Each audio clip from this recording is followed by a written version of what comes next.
Hello and welcome back. This video will cover 5.5.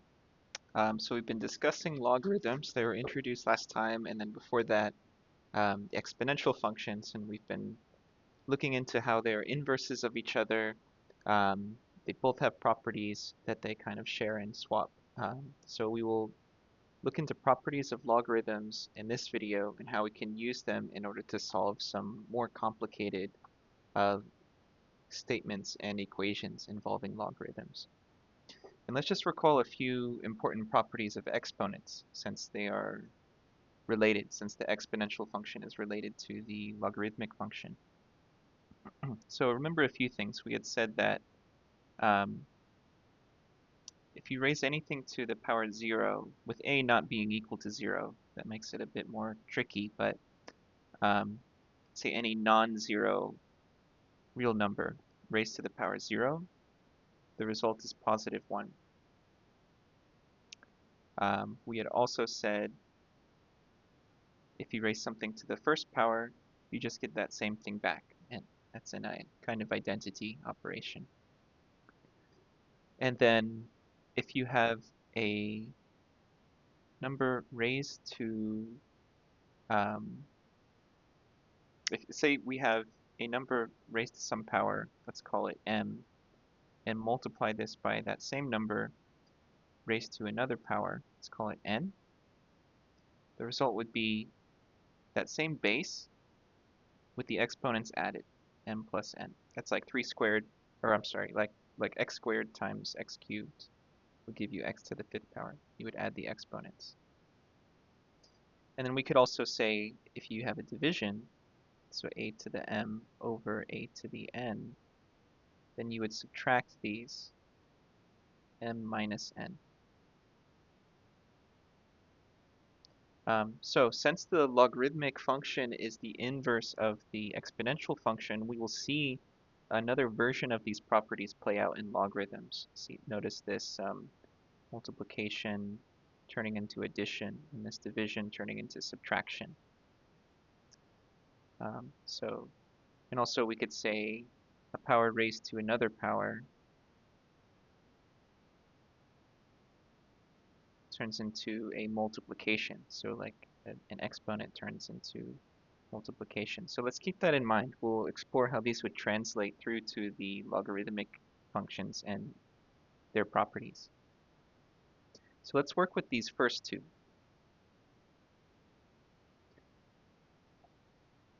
So they just give us some statements here, but let's show why they're true.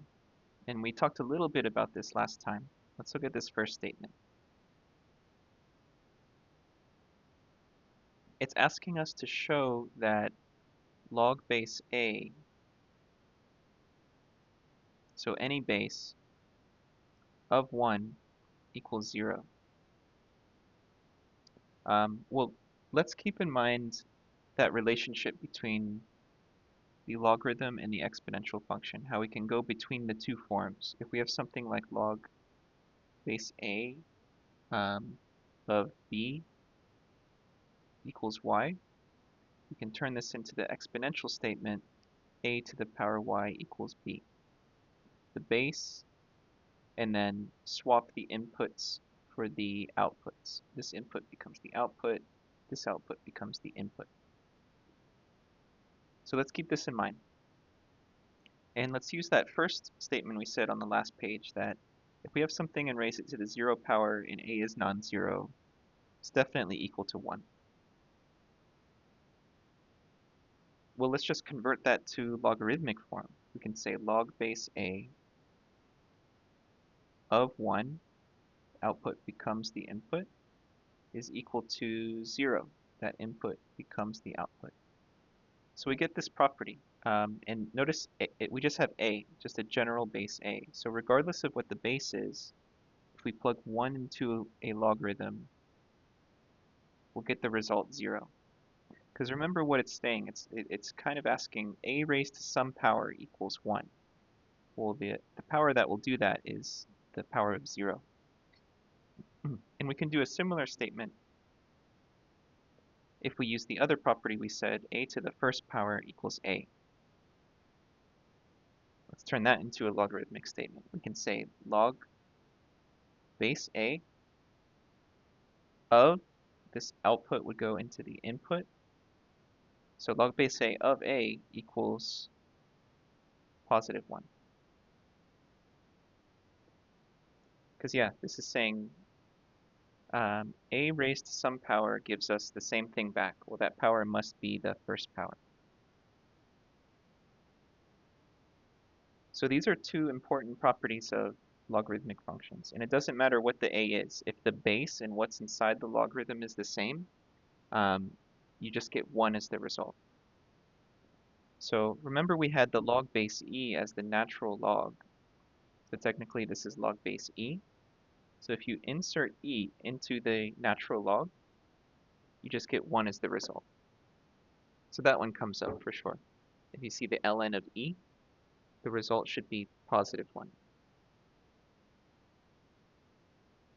And so they list those two properties here. Log base A of 1 is equal to 0, and log base A of A equals 1. And there's some additional properties of logarithms. So let's go through a few more. And this is based off of the logarithmic and the exponential functions being inverses of each other. So it says, in these properties, m and a are positive real numbers, a is not equal to 1, and r is any real number. And it says the number log base a of m is the exponent to which a must be raised to obtain m. They're just kind of describing, converting that into exponential form. So notice these two statements. They're saying a raised to the power of log base a of m is just equal to m. And they say something kind of similar. Log base a of a raised to the power r equals r. Well, where's this coming from? Let's keep in mind this inverse function idea. We can say if f of x is a to the x, that's our exponential, then the inverse of that, f inverse of x, is log base a of x. So these two are inverses. And recall, for inverse functions, so for inverses,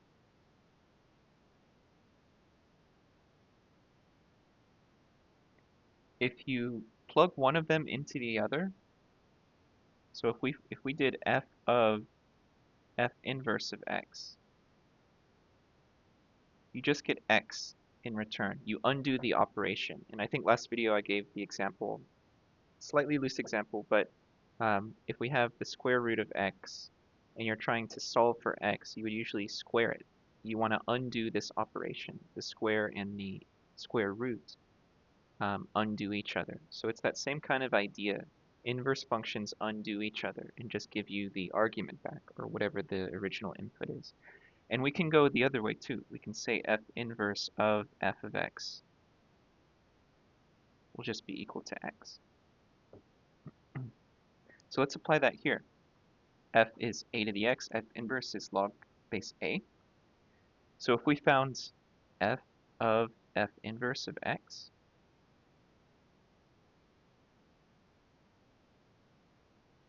should be a little minus 1. That means we're plugging this whole thing into the input of the exponential function. So instead of a to the x, I'm going to say a to all of this stuff, log base a of x. Well, they're inverses, so they're going to undo each other. This is just going to be equal to x. So if you have a base and you raise it to the power of a logarithm with that same base, they undo each other. So that's useful. This will be useful when we're trying to solve equations. If we're trying to get out of the logarithm. In a sense, we're just doing that translation between exponential and logarithm form. We're just undoing each other. Let's add a little more room here. So let's do the other one. We could say f inverse of f of x. Now we're taking the logarithm and we're inputting the exponential function into it. So we can say log base a of a to the power x. This just gives the x back. So those undo each other. If you have a logarithm with some base, and you have an exponential statement inside with that same base, they'll undo each other. You'll just get whatever the exponent is. And if this is a more complicated expression, like 3x plus 2 minus 1 or something like that, that whole thing would come out. So it just sort of pops out. Same thing here. This input comes outside. So x could be more complicated, could be a whole other function, but this property would still hold. So let's see a couple quick examples of using this property. And they have them already written out. It's kind of small, so I'll write them out here. If we have something like 2 to the power of log base 2 of pi, notice this base and the base of the logarithm is the same. You'll just get that input. It just becomes pi. They undo each other. For b, we have log base 0.2 of 0.2 to the power of negative square root of 2. Looks messy, but the bases are the same, and this is your power, so you'll just get that power inside. That was the input of the exponential function. This will be negative square root of 2. For c, they have the natural log of e to the power of kt. E to the power of k times t. You might see that show up in another class. Keep an eye out for e to the power k times t. K and t might mean something in particular. Well, this would just give you k times t. So that would be useful if you were trying to solve for some value k or find out some value t, maybe a time that something occurs. So again, notice that ln of e to the power. The ln is the log base e. So that property is happening. So we can say ln of e to the x is equal to x.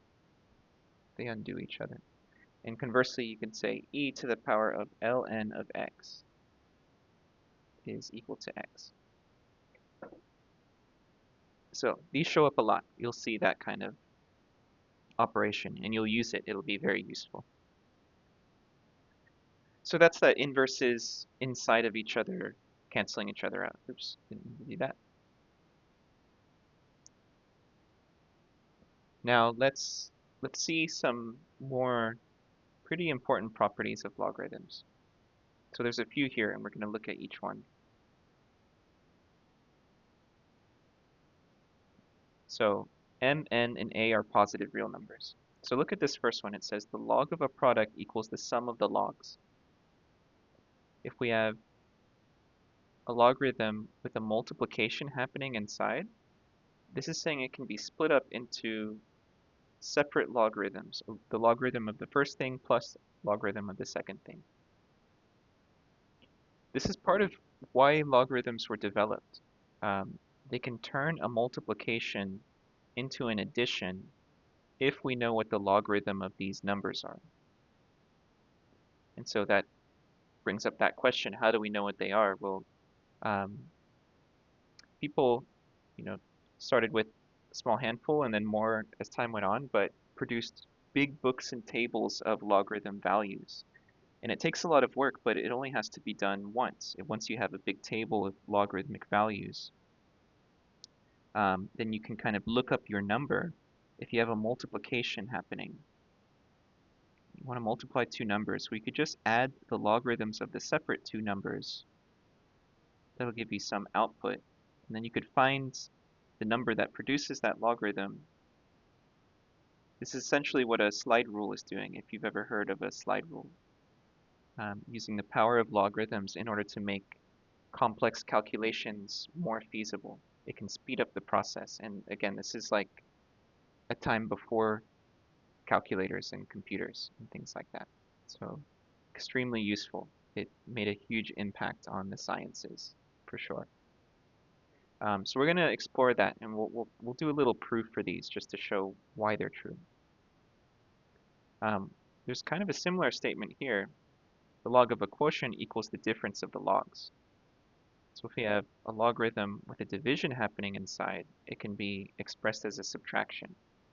And remember, we were seeing that property, just to jump back here, properties of exponents. Um, this multiplication became addition. This division became subtraction. So we're utilizing this fact. And we have a third statement here where if you have some power inside of a logarithm, this is log base a of m raised to the power r, that r can come out as a multiplication outside. So let's look at these three. It says the log of a power equals the product of the power and the log. And this would be a specific example with e in the natural log. So let's look at these first three. We can do little proofs. They're not too extensive, and it can be a useful exercise to try to show that this is true in a general sense, given some pieces of information that we already know to be true. So let's look at this first one, and I'll rewrite it so we can take a look. So here's the claim. They're telling us that log base a of m times n is equal to log base a of m plus log base a of n. Let's try to prove that this is true. So let's try to produce a proof given some pieces that we know. It's a little bit tricky. You'd want to think about it for a while first, but I'll walk through how to get there. So let's just come up with two labels for these. Let's call this A, or let's call this let's call this A and let's call this B. So I'm going to say let A equal log base A of m and B equal log base A of n. Just coming up with little labels for them. Well then let's turn these into exponential statements and say then, and just doing the conversion, the base, so A raised to the power A equals m. We're getting that m out of the logarithm, and we can say a similar statement, A raised to the power B equals n.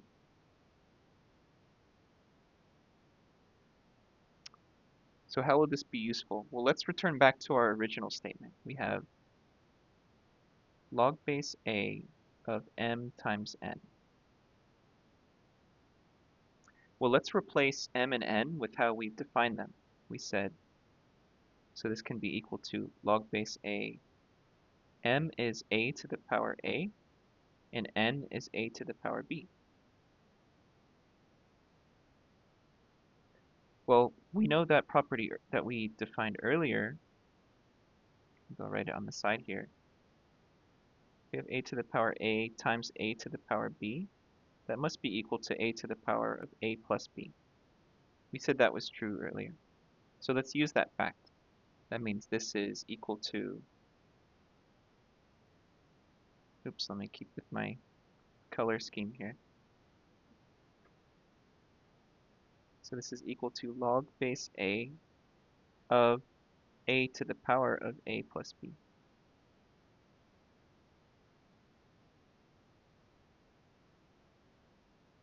Well, and we just said earlier, notice now we have logarithm with a base, and then an exponential inside with that same base. These are going to undo each other. We're just going to get this whole exponent as a result, the a plus b.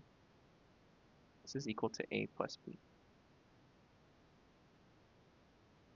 Well, and what is a and what is b? A is log base a of m. That's how we defined it up here. And then b is log base a of n. So notice we're saying these things are equal to each other. Let's make a final statement here. We can say, therefore, use three little dots to say therefore, log base a of m times n equals log base a of m plus log base a of n. So we were taking advantage of some things that we have discussed earlier. So if we had to prove everything from scratch, it would take some additional work. Maybe not too much. We'd have to redefine some properties, that conversion between the two, um, but yeah, and usually the last thing with a proof, add a little symbol. Some people say like QED, or seen like a little square. I like to put a little leaf. That's like my little addition, just to say finished with the proof. So pretty fun. This is just to show in general terms, there's no numbers involved here, but in general, if we believe these little operations are true, we've shown that that original statement is true. We can split up a multiplication inside of a logarithm into a sum of two separate logarithms. And we'll see why that's useful a bit later. So let's do something similar for that second statement. We have, here's our claim.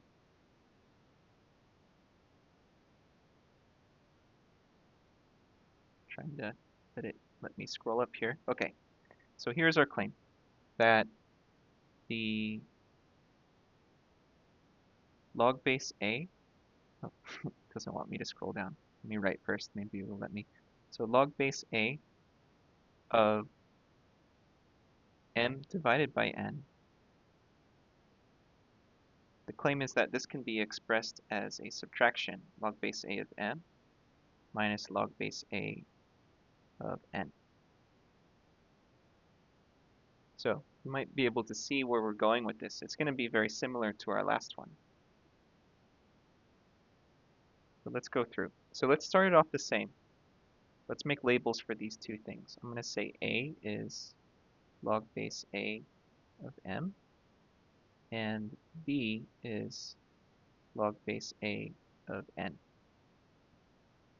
And then let's turn it into exponentials. I can say then a raised to the power capital A equals m, and a raised to the power b equals capital N. Just doing that logarithmic to exponential conversion.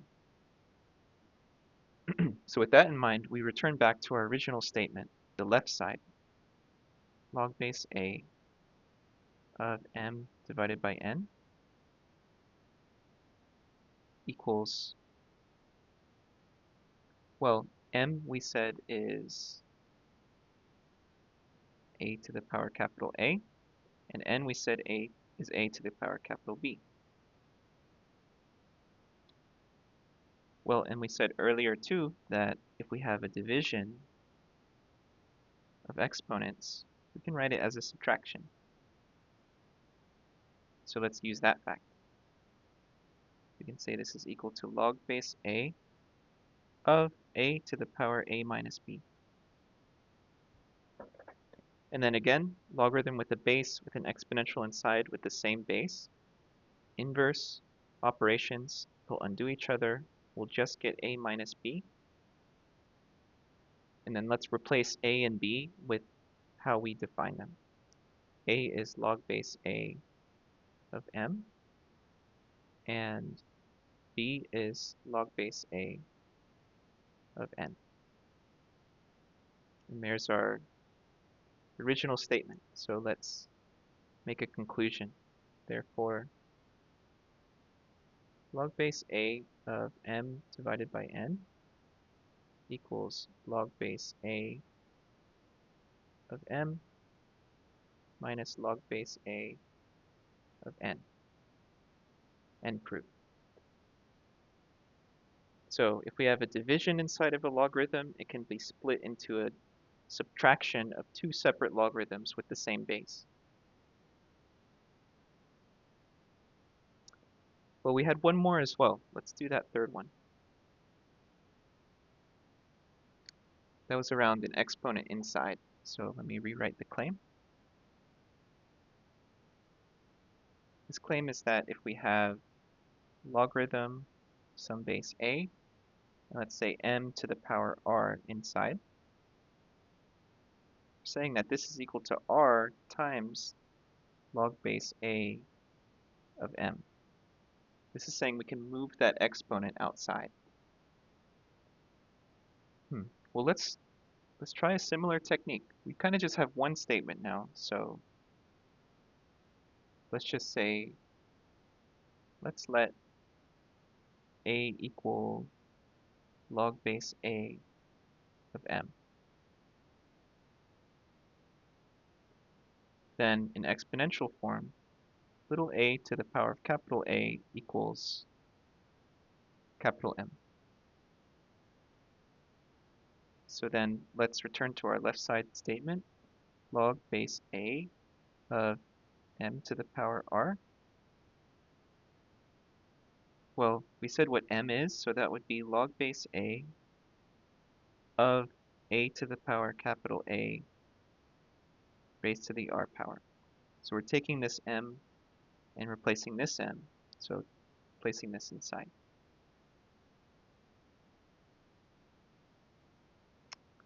Okay, now notice, well, first let's clean this up a little bit. We have an exponent raised to another exponent. And let's cite the property that we have a to the power r. Those would multiply. A to the power of r times a. We can write it like that. It could be a times r, but I'm flipping it around on purpose there just to make it come out a little bit more pretty. So let's do that. So this is equal to log base a of a to the power r times a. And then again, we have logarithm with base a and then an exponential with base a. They're inverse. They're going to undo each other.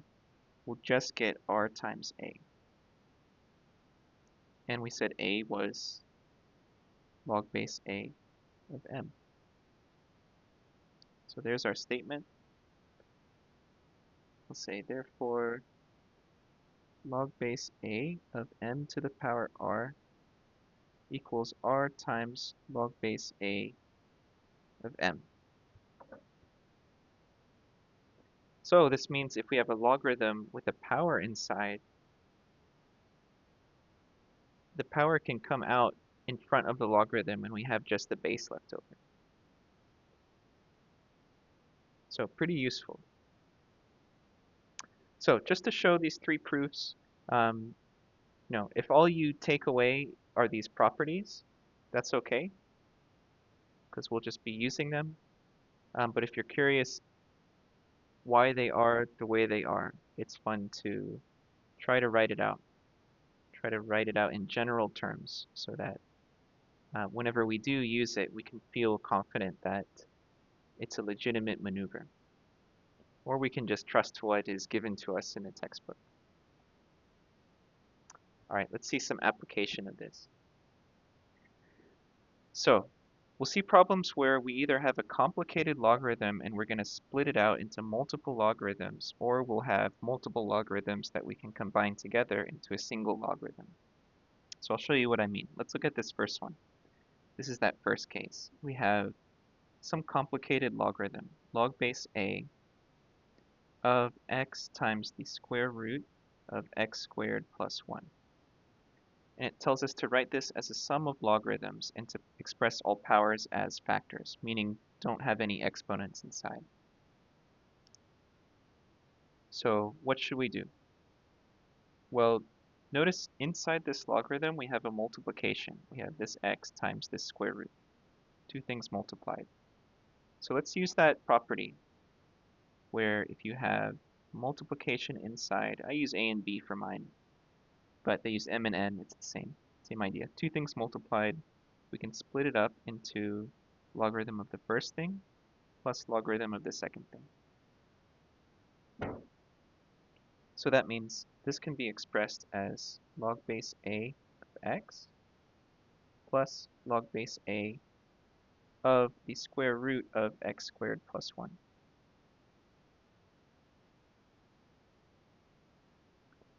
So can we simplify this a bit more? Well, the square root, if you recall, a square root can be expressed as a fractional exponent, as the 1/2 power. So let's do that. I'll just write out another line. We can re-express this as log base a of x plus log base a of x squared plus 1 to the 1/2 power. And then let's use that property where if you have a logarithm with a power inside, you can bring that power out in front.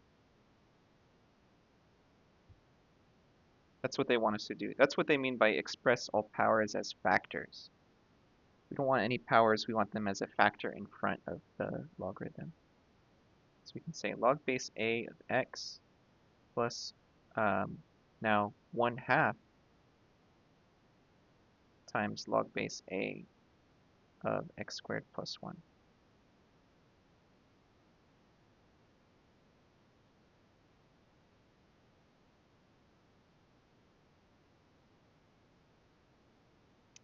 And that's about as spread out as we can get. We can think, can we do anything else? Is there any multiplication or division inside the logarithm? We do have that x squared. It's tempting here, you see, oh, there's an addition. Can we write it as a multiplication of logarithms? It doesn't work that way. It has to be a multiplication inside the logarithm that becomes an addition of two terms. Or two separate logarithms with the same base, you can go this way and write it as a single logarithm. But it doesn't work for an addition inside the logarithm. It has to be a multiplication. So let's see another example. So we're given the natural log of x squared over x minus 1 cubed.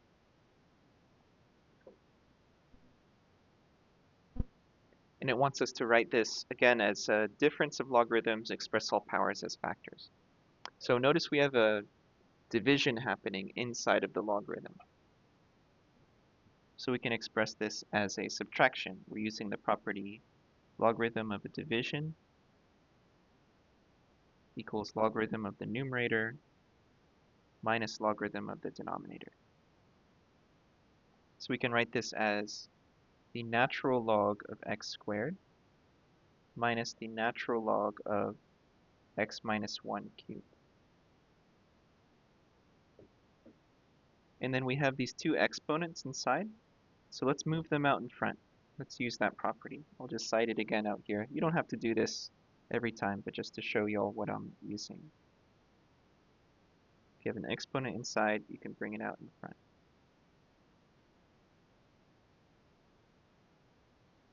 So this can be written as 2 times the natural log of x minus 3 times the natural log of x minus 1.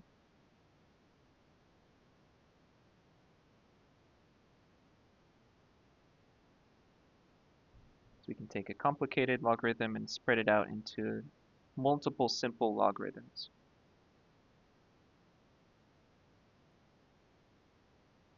And that's sort of, again, that's why these are developed. If we had this complicated division we needed to do, and we didn't have a calculator, but we had a big table of logarithms, well, we can imagine taking the logarithm of it and spreading it out like this. And then we have multiple simple logarithms that maybe we can look up the values in a table and then add or subtract them together. And then sort of undo the original logarithm. All right, let's look at a more complicated one. So now we have log base a of, in the numerator, the square root of x squared plus 1 over x cubed times x plus 1 to the 4th power. Big messy logarithm. So let's just keep breaking it up step by step until we get as distributed as possible. The first thing I'll do is deal with the division. We have this numerator divided by the denominator, so that can be spread out as a subtraction. We can write this as log base a. So all these logarithms have to have the same base now. That's why before when we had ln, these were all ln. log base e. So log base a of the numerator, and I'm going to already write this as a fractional exponent because I'm expecting we're going to have to move that out. So x squared plus 1 to the 1/2 minus log base a of the denominator, x cubed times x plus 1 to the 4th power. So let's look at these two terms. In the first one, we have that power inside, so let's move it out in front. So I can say this would become 1/2 times log base a of x squared plus 1.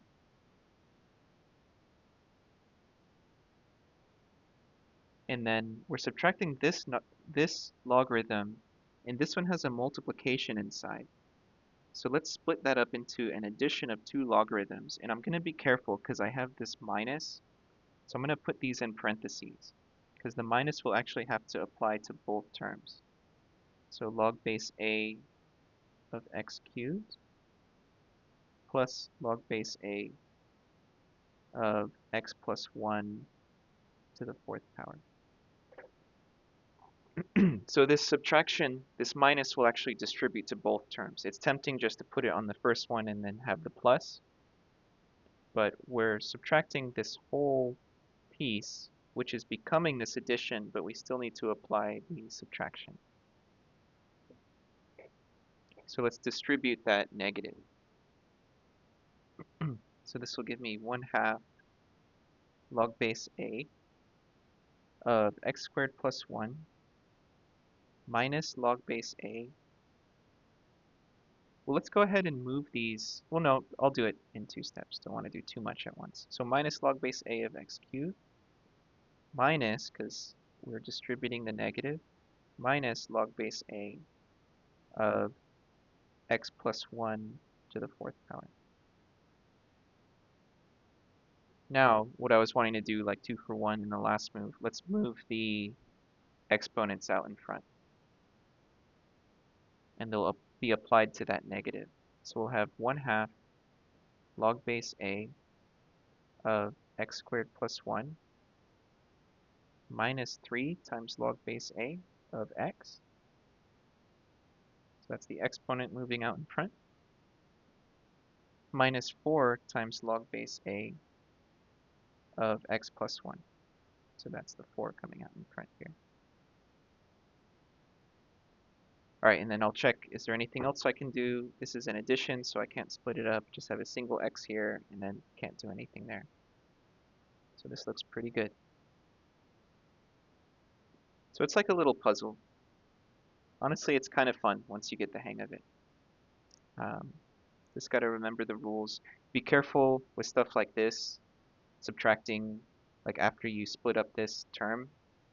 It's an easy mistake to make, where you might leave this as a plus instead of distributing the negative.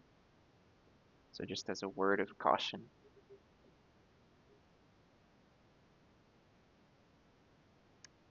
So let's go the other way.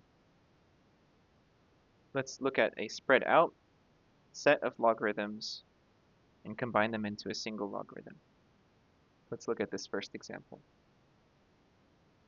We have log base a of 7 plus 4 times log base a of 3. So logarithms with the same base, so I'm thinking I'll be able to combine them. But first, we have something multiplied on the outside. We can move that up as an exponent. So I'm using sort of a backwards property now. A times log of b can be expressed as log of b to the power a. It can go up into an exponent. We can go both ways here. So first I'll write this as log base a of 7 plus log base a of 3 to the 4th power.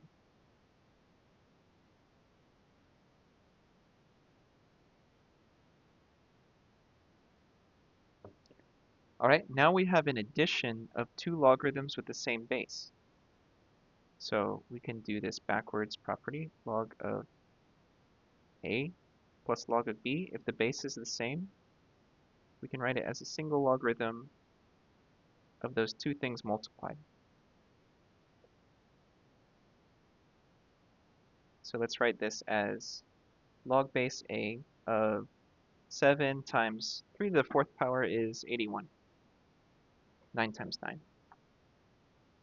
All right, and let's just multiply that out too. Log base a of 7 times 81 is 567. Because 8 times 7 is 56. So we can have these kind of problems where they give us multiple logarithms and have us combine it together. So let's look at part B, and I'll rewrite it down here. B was saying 2/3, let's see. Yeah, it was 2/3 ln of 8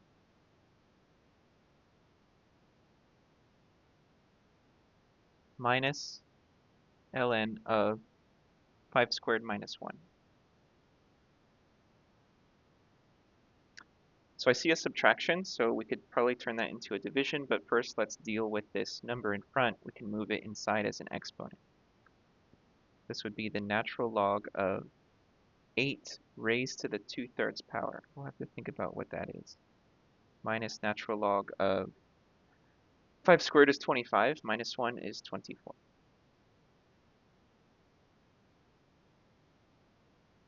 So what is 8 to the 2/3 power? Well, if you have a fractional exponent, let me write it like this. X to the power a divided by b. This gives you a root with index of the denominator of b and then a power of a inside. So when we had like the 1/2 power, that 2 in the denominator makes it a square root. You usually don't see the 2 written, but it's implied. And a power of 1 inside, or just the square root of x. So let's apply that same idea. This would be the cube root of 8 squared. Well, that's like the cube root of 8 times 8, or we can split that up into 2 cube roots. Cube root of 8 times the cube root of 8. And I know 2 cubed is 8, so the cube root of 8 must be 2. 2 times 2 equals 4. So 8 to the 2/3 power is equal to positive 4. Just to give an example of how I would reason my way through that kind of weird fractional exponent. So let's rewrite this as the natural log of 4 minus natural log of 24. So we have a subtraction. These both have the same base because they're both the natural log, both have base e. So we can write this as a single natural logarithm with a division inside, 4 divided by 24.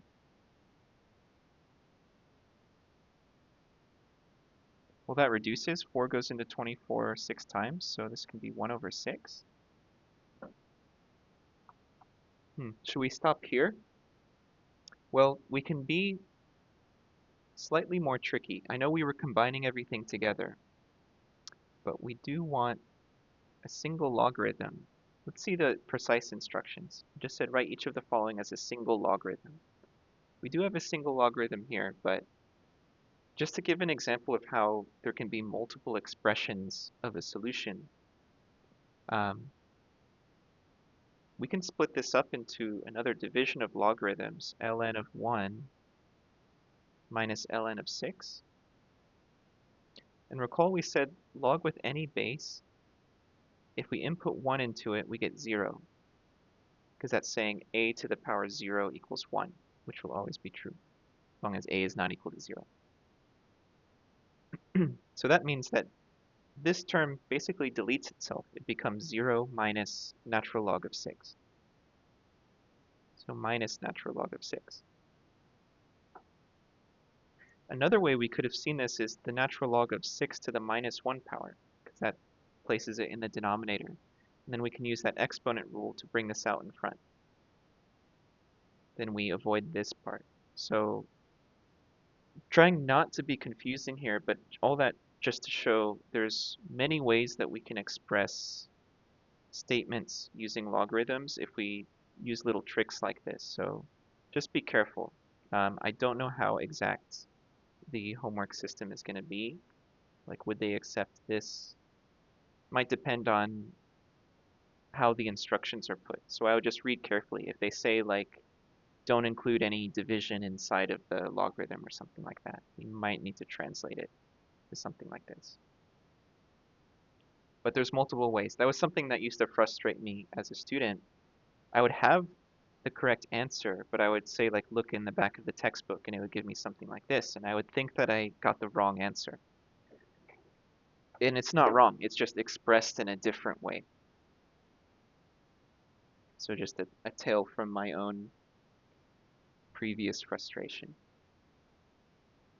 All right, let's look at part C. Oh, and let me throw this down. So C,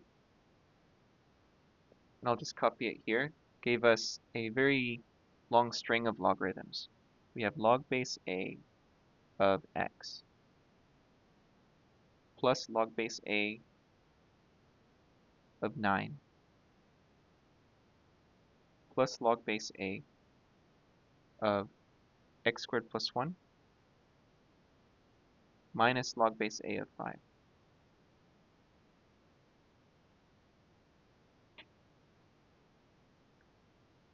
All right, so what do we got? We have an addition of two logarithms with the same base, and then we can see this as a subtraction of two logarithms with the same base. So let's turn the first one into a multiplication and the second one into a division.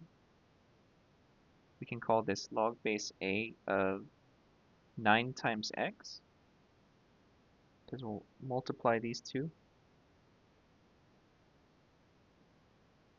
plus we have this division, or this subtraction. Let's turn it into a division inside of log base A. So log base A of x squared plus 1 divided by 5. This would be the numerator and this will be the denominator. So the order does matter. But now we have two logarithms with the same base added. So let's turn that into a multiplication. So this would be log base A of 9x times x squared plus 1 over 5. Well, this is like 9x over 1, so let's just throw that up into the numerator. So log base A of 9x times x squared plus 1 over 5. And we could distribute the 9x, make it like 9x cubed plus 9x. Maybe you prefer the factored form. We can just leave it like this for now.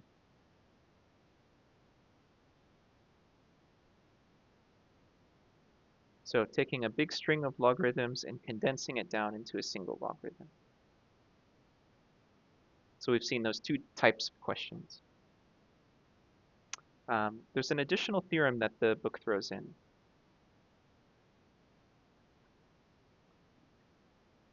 So it says if m equals n, basically it's saying this thing. If you have a logarithm of something, and you say it's equal to a logarithm, base A, of something else, well then what's inside of the logarithms must be equal to each other.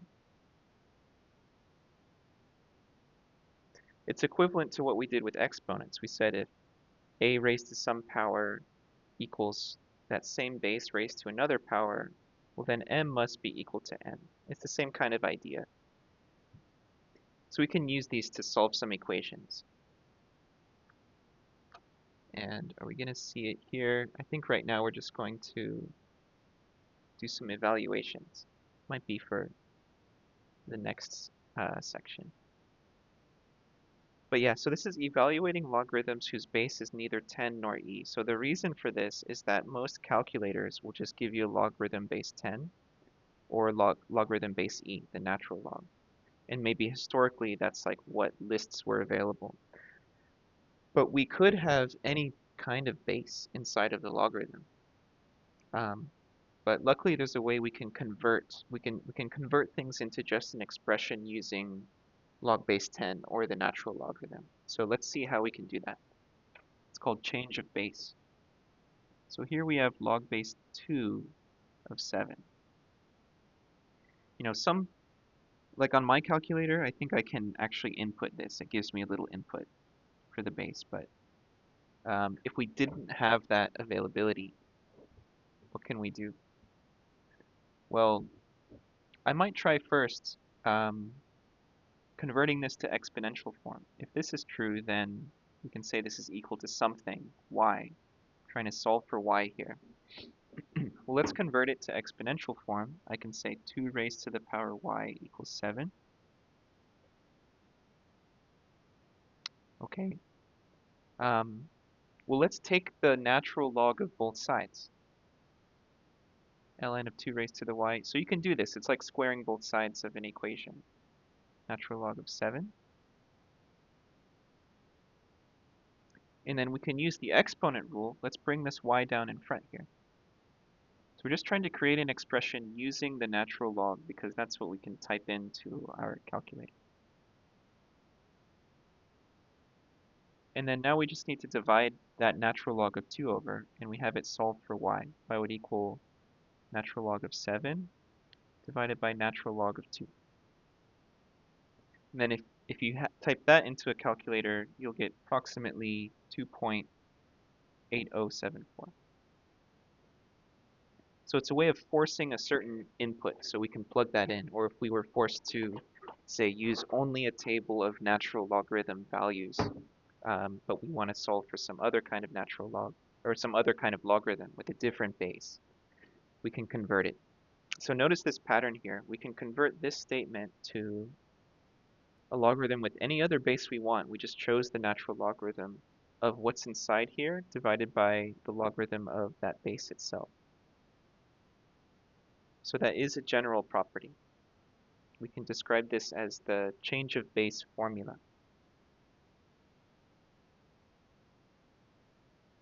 It's saying log base a of m equals log base b, so b is some other base that we choose for ourselves, of what's inside of the logarithm divided by log base b, that new base that we want, of what the original base was. So let's just show this generally. Let's do a short little proof. We're going to follow basically what we just did in that example, but we'll say general. We have log base a of m, and we can convert that to exponential form if we say this is equal to something, this is equal to y, then a raised to the power y equals m. And then we can take the logarithm with some other base, we'll just call it b, whatever base we want, of both sides.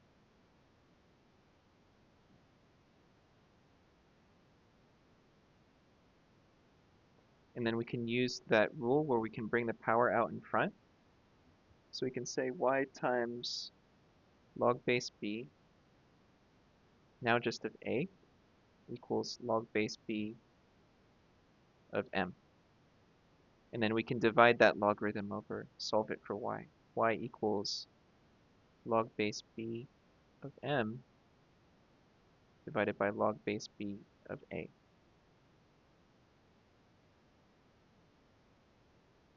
And we said y was this original statement, so let's just bring that down and write our conclusion. Therefore, log base a of m equals log base b of m divided by log base b of a. So we can change the base. We can express a logarithm as a division of two other logarithms with a new base that we decide arbitrarily. We can choose whatever base we want. So this formula holds true. This is our change of base formula. It can be very useful. So we can apply this. They give us these two little statements. We can apply it to the log base 10 or the natural log, because those are most commonly available in calculators, although more advanced ones do allow you to change the base on your own. So a couple quick examples of applying this. If we have log base 5 of 89, and we had to approximate it, and we can't insert the new base of 5, let's turn it into something with the natural log. I like the natural log. That's kind of my preference. I don't know why.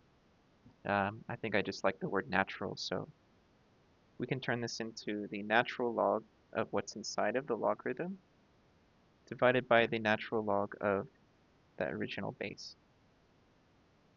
And then if you plug this in, you get approximately 2.7889. Let's do the same thing for b. We have log base square root of 2, strange base, of the square root of 5. Well, we can write this as the natural log of the square root of 5 divided by the natural log of that base, square root of 2. Plugging that in, you get approximately 2.3219. So just some change of base formula in action. I can recall using this in some chemistry and physics classes. I remember using it a few times there. And so it's useful. It's useful to convert between bases. Okay, so in the text at the end, they give a nice summary of all of our properties we've looked at so far. We have that conversion from logarithmic to exponential form. If you input 1 into a logarithm, you get 0. If you input the base into a logarithm, you get 1. You can bring a power out in front of a log. These two are the inverse properties. If you have a base raised to a logarithm of that same base, you just get the argument out. They undo each other. Also, if you input an exponential function into a logarithm, they undo each other. This one's interesting too. A raised to the power of r equals e raised to the power of r ln of a. If you move that r in front or up into that a as an exponent, you can see the inverse operations undoing each other. Then we have this multiplication inside a logarithm can be split into an addition of 2. Similarly, with the division inside of a logarithm can be split into a subtraction.